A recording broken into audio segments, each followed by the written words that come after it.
Welcome to Inside the Markets from GMS Podcasts, your weekly view into ship recycling markets, pricing shifts, and regional trends, direct from our country heads on the ground. This is episode 3, and today we're in China, the world's largest ship-owning nation and home to some of the most disciplined sellers in shipping.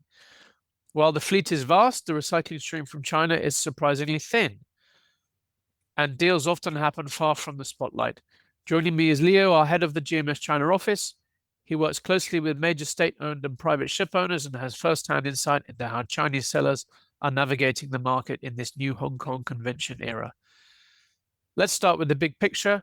China controls a massive fleet, yet we don't see much tonnage entering the international recycling market at the moment.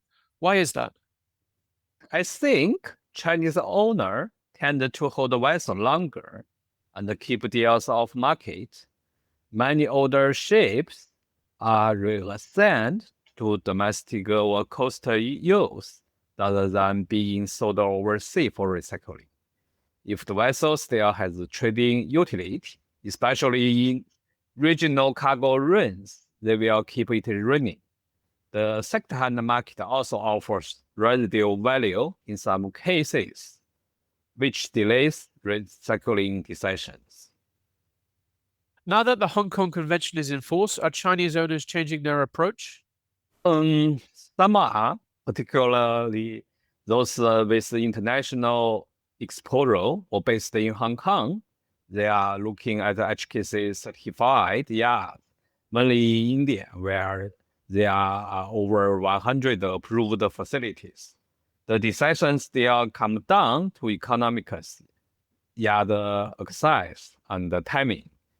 Unless the price is right or the vessel is truly at the end of its life, many owners will wait. Are there particular ship types from China heading for recycling this year? Mostly older handies and small bulkers, some coastal vessels, and the occasional Panamax that cannot meet emissions or efficiency targets. We have also seen a few container ships, mainly older feeder units, move quietly to recycling. Large owners typically only recycle once a vessel is over 20 years old or has no upgrade path under CII or EU ETS pressures. Pricing has been a major talking point. Where do things stand right now? I think prices have corrected significantly, about $6 per LDT below early peaks. Today, Pakistan leads the market at around 425 to 455 per long ton, with Indian close behind at 415 to 445. While Bangladesh lags further at 405 to 435. Sellers are cautious.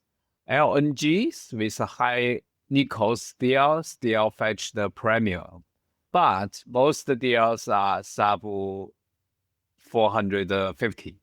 Many are holding back for a possible Q4 recovery. Let's talk region by region. What's happening in Bangladesh? Bangladesh is stuck in a summer slump. Steel stock pipes are rising. Local plate price collapse again, and the small LDT units have almost no takers. Elections are not until February, so policy support looks far off. For now, Bangladesh remains the market to avoid except for old by tracing select larger ships.